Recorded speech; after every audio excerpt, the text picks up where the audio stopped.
Okay, welcome to the first video in what will hopefully be a series of Solidworks tutorial videos. So in this first video, I'm going to cover sketches. So the first thing we want to do once we have Solidworks open is to create a new part. So we're going to go File, New. And then Solidworks will present us with a couple of different options, and we're going to click Part. So as I mentioned in class, we can create sketches either on their own or as part of the workflow of creating other features. So up here in the top left, we have a couple of different tabs. And in the Features tab, we have things like Extruded Base Boss, Revolved Base Boss, and we can create a sketch in the process of creating one of these Extruded Base Boss and Revolved Base Boss. But what I'm going to show in this video is just creating an independent sketch. So in order to do that, I'm going to come over to the Sketch tab, which is just to the right of the Features tab, and I'm going to hit Sketch. So sketches have to be created on some kind of plane, and that can either be a reference plane or, say, the face of a part. So SolidWorks parts start out with 3 reference planes by default. That's the front plane, the right plane, and the top plane. So for this demonstration, we'll just choose the front plane. So while this isn't required, I like to start most of my sketches out with some reference lines.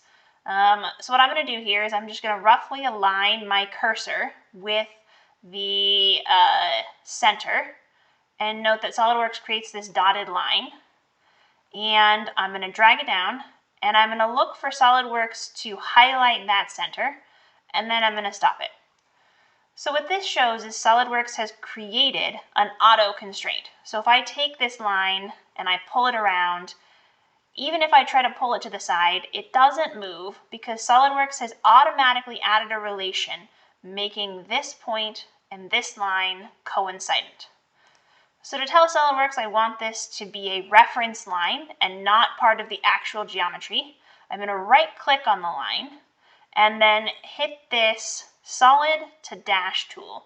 And that will tell SolidWorks that it needs to change it to construction geometry or a reference line. So let's suppose that the constraints aren't automatically added. So when I add this second set, I am going to misalign it a little bit intentionally. So let's say that I'm a little bit sloppy and I just throw it down like so. So now it's not coincident with the center and it's not horizontal. So let's go ahead and fix these. So to fix it, we're going to click here. And then on the left in this line properties window, SolidWorks gives us a couple of relations choices. So in this case, I'm going to hit horizontal. And that is going to make the line bound to horizontal. But you'll note that when I come over here and try to move it, it's still not bound to that center point. So to do that, I'm going to select the center point, and then I'm going to hit Shift and select the line. And then I'm going to choose the coincident constraint.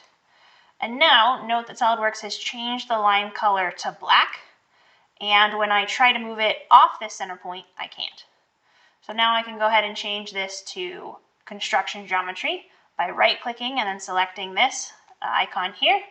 And now I have my reference lines. Okay, so let's add some geometry into this. So most of our adding geometry tools are up here in this box. So all the way up to the upper left. We just use the line tool, so let's go ahead and create a rectangle now. So if we hit this small arrow near the rectangle, we can see there's a couple different ways we can create rectangles.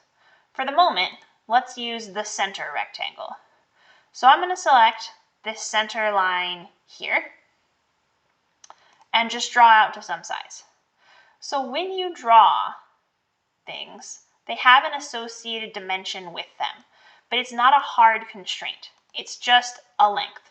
So if I were to select this line and then I were to change this to, let's say, 65 over here in the parameters, it's changed to 65, but note when I select the corner, I can just override that. So the way that you constrain it is with Smart Dimension. So let's go ahead and use Smart Dimension to set this to 65, and then we'll set this one to 110. So now, note that the geometry has gone black again, which is SolidWorks' way of telling us that it is constrained. Okay, so note the way it behaved. Because it was a center rectangle, it was always bound to this point. And so I just had to select 2 dimensions in order to set the size, and the position was automatically set as being centered here. So if I had done this with a corner rectangle, I wouldn't have been able to do that. So let's add some other geometry. Let's add a circle, and let's go ahead and say we want it to be on this diagonal. So we're going to put it right here. And then let's say we want to add another one that's not on the diagonal. So we'll add that here. So let's add some dimensions to that. So the first thing, we can dimension the size. All right, so let's set it at 10. So it's not black yet because its position is still free. So let's go ahead and set the position by setting a length from this point here to this point here. So SolidWorks gives us 3 different options for defining it. We can define it this way, but notice I move my mouse around, it changes which way the dimension is set. Okay? So let's go ahead and define it using the vertical. And we'll set it at 10. All right? So now it moves it automatically down this line, and that's because when I created the circle on this line, it was auto-constrained to sit on the line. So this circle down here is not auto-constrained to sit on anything. So let's go ahead and set the diameter of this to be 15. And now we'll use our reference lines to set its position. So I'm going to select the center of the circle and the reference line. And then I'm going to set this to 15. And I'm going to do it again with the vertical and set this to 12.5. Okay, so now that I'm done with the sketch, let's go ahead and hit Exit Sketch. Okay, so now we see the full sketch, but there's no solid bodies associated with it. So in the next tutorial, I will cover extruded base boss.